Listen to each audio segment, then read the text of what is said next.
Bueno, pues gracias por venir y acudir hoy a esta rueda de prensa donde queremos presentaros, ¿no? Queremos presentar de forma pública las medidas que hemos puesto encima de la mesa al equipo de gobierno.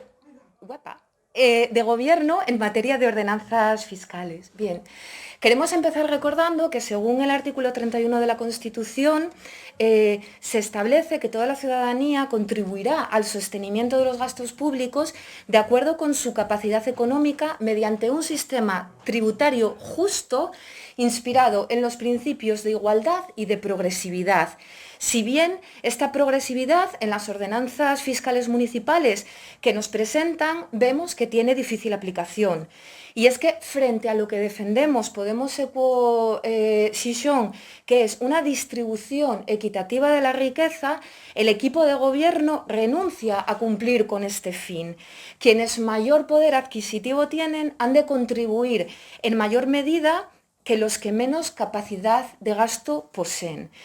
Y es por eso que nos preocupa mucho la merma de recursos del ayuntamiento y nos preocupa que no permita afrontar la merma de recursos las necesidades a las que se enfrentarán las familias en estos momentos complicados.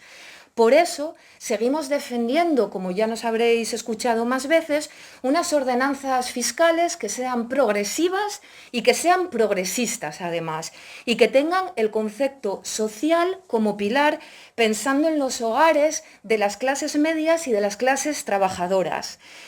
Pensamos que la presión fiscal no puede cargarse a las espaldas de los hogares de la mayoría social de la ciudad, que está conformada, como decíamos, por esta clase media y esta clase trabajadora.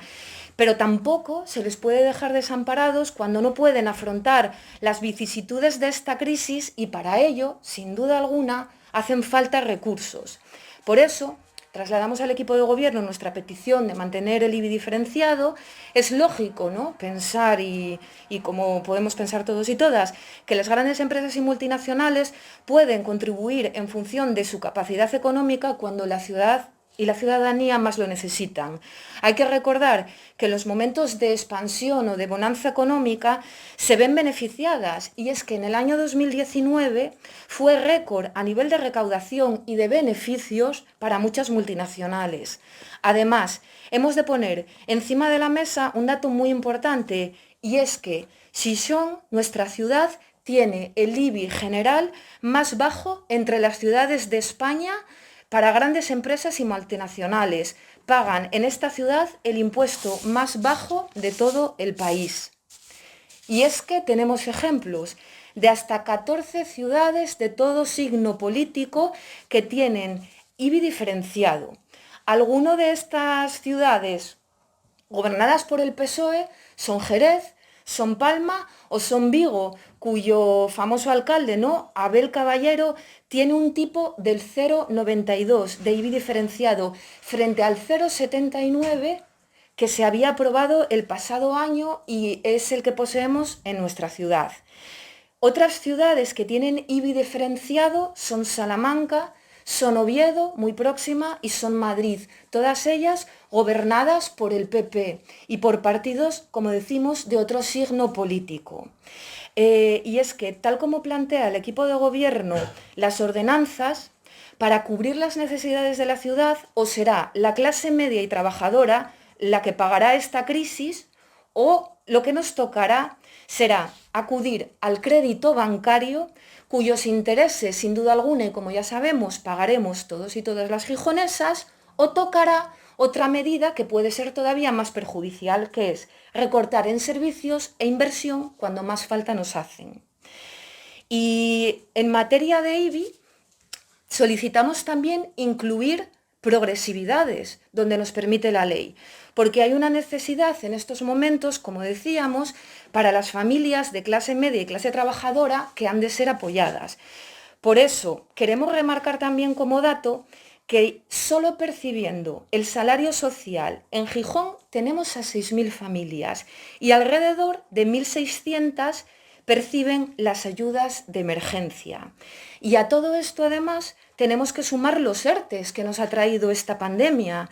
Estamos ante una clara bajada de recursos y por eso, a la rebaja del IBI que ya existe para familias numerosas, pedimos que se tenga en cuenta además su renta. Quienes menos tienen, menos han de pagar. Por eso hemos solicitado una bajada del IBI en función de la renta para las familias numerosas.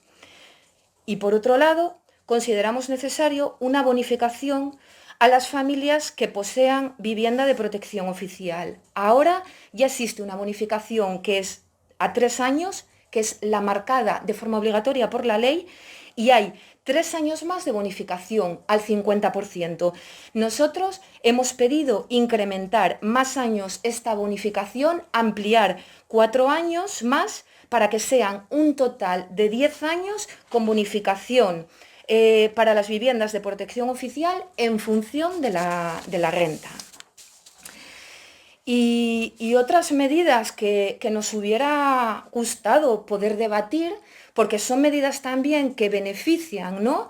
Y que son para apoyar a quienes menos tienen, pero que el equipo de gobierno tampoco ha considerado, ¿no? Poner en marcha o poder abrir ese debate, porque también hubiera sido muy interesante poner el debate no solo de la recaudación, sino cómo podemos ayudar a quien menos tienen. Y es que queremos recordar, esto ya también relacionado con el IBI, que según el último censo de población y viviendas del INE, que fue elaborado en 2011, en Asturias, en nuestra comunidad, había un total de 82.000 viviendas vacías, de las cuales en Gijón había 16.500 pisos vacíos. Sabemos, y es de sobra conocido, que existe un grave problema de vivienda en nuestra ciudad, y el equipo de gobierno también lo sabe, todos los problemas que está afrontando Envisa. Por eso proponemos aplicar un recargo del 50% de la cuota líquida del impuesto del IBI a todas las viviendas vacías de personas jurídicas, que serían bancos, fondo de inversión y de multipropietarios.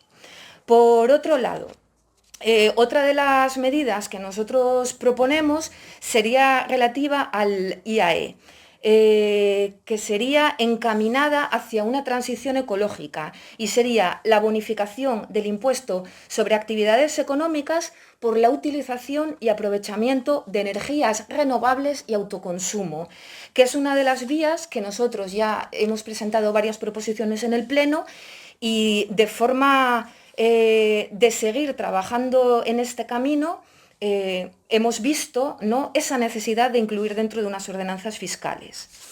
Y finalmente, la última medida, ¿no?, que hoy os queremos presentar sería la creación de una ordenanza fiscal que sería una tasa por la utilización privativa o aprovechamiento especial del dominio público, del suelo público, por vehículos de movilidad personal y de otros vehículos. ¿Esto qué quiere decir? Que por esta actividad de carácter lucrativo de vehículos de movilidad personal, ciclomotores eléctricos, motocicletas eléctricas, turismos eléctricos, todo de uso compartido, se aplicara una tasa en función de unidad y según el tipo de vehículo.